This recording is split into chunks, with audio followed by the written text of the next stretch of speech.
The leopard man's story. He had a dreamy, faraway look in his eyes, and his sad, insistent voice, gentle spoken as a maid's, seemed the placid embodiment of some deep-seated melancholy. He was the leopard man, but he did not look it. His business in life, whereby he lived, was to appear in a cage of performing leopards before vast audiences, and to thrill those audiences by certain exhibitions of nerve for which his employers rewarded him on a scale commensurate with the thrills he produced. As I say, he did not look it. He was narrow-hipped, narrow-shouldered, and anemic, while he seemed not so much oppressed by gloom as by sweet and gentle sadness, the weight of which was as sweetly and gently borne. For an hour I had been trying to get a story out of him, but he appeared to lack imagination. To him there was no romance in his gorgeous career. No deeds of daring, no thrills, nothing but a grey sameness and infinite boredom. Lions, oh yes, he had fought with them. It was nothing. All you had to do was stay sober. Anybody could whip a lion to a standstill with an ordinary stick. He had fought one for half an hour once. Just hit him on the nose every time he rushed, and when he got artful and rushed with his head down, why, the thing to do was to stick out your leg. When he grabbed at the leg, you drew it back and hit hint on the nose again. That was all. With the faraway look in his eyes and his soft flow of words, he showed me his scars. There were many of them, and one recent one where a tigress had reached for his shoulder and gone down to the bone. I could see the neatly mended rents in the coat he had on. His right arm, from the elbow down, looked as though it had gone through a threshing machine.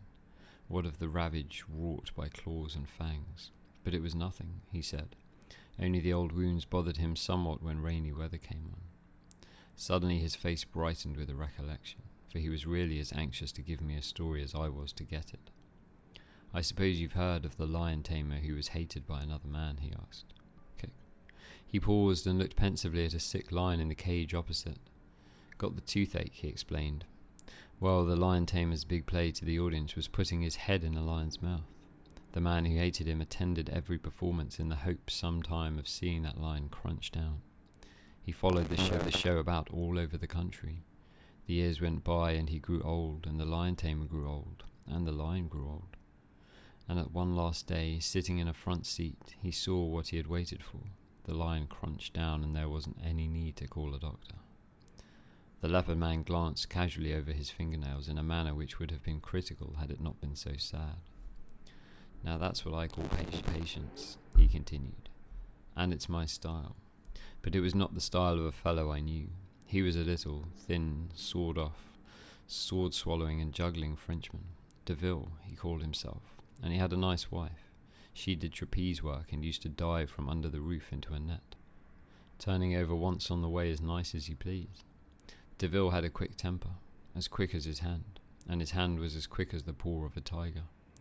One day, because the ringmaster called him a frog-eater, or something like that, and maybe a little worse, he shoved him against the soft pine background he used in his knife-throwing act.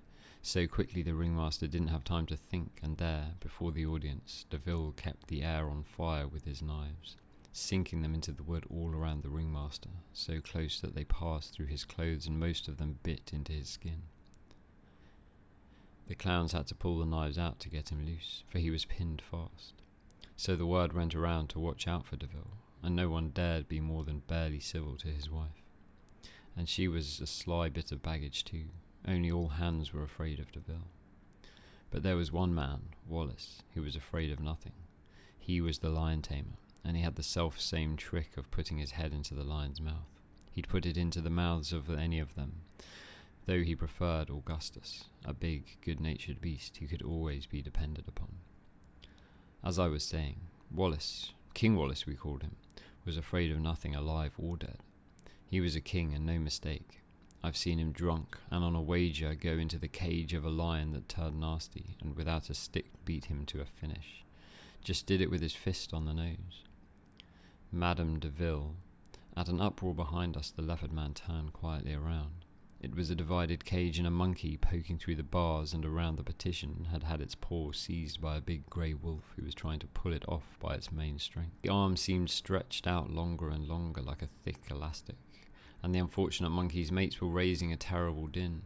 No keeper was at hand, so the leopard man stepped over a couple of paces, dealt the wolf a sharp blow on the nose with a light cane he carried, and returned with a sadly apologetic smile to take up his unfinished sentence, as though there had been no interruption.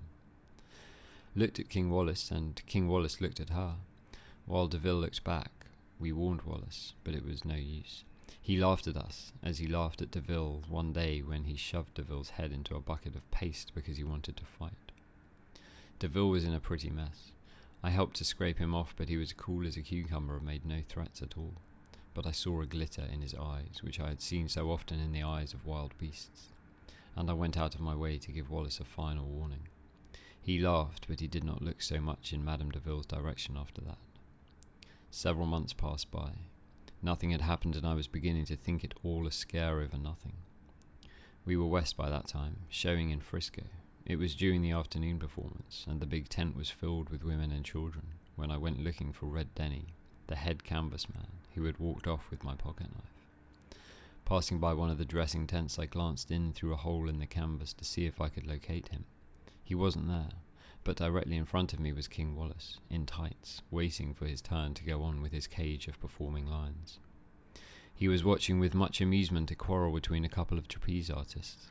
All the rest of the people in the dressing tent were watching the same thing, with the exception of Deville, whom I noticed staring at Wallace with undisguised hatred.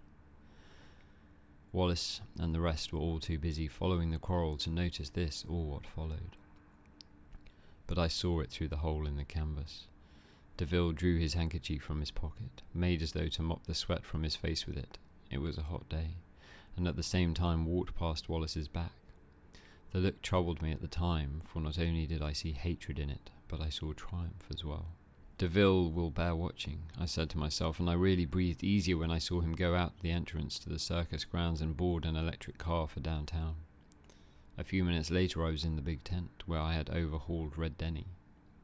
King Wallace was doing his turn and holding the audience spellbound. He was in a particularly vicious mood, and he kept the lions stirred up till they were all snarling. That is, all of them except old Augustus, and he was just too lazy and old to get stirred up over anything. Finally, Wallace cracked the old lion's knees with his whip and got him into position. Old Augustus, blinking good-naturedly, opened his mouth and in popped Wallace's head. Then the jaws came together, crunch, just like that. The leopard man smiled in a sweetly wistful fashion, and the faraway look came into his eyes. And that was the end of King Wallace. He went on in his sad, low voice, after the excitement cooled down, and I watched my chance and bent over and smelled Wallace's head. Then I sneezed. It was, I queried with halting eagerness, snuff that Deville dropped on his hair in the dressing tent. Old Augustus never meant to do it. He only sneezed. And that was The Leopard Man's Story by Jack London.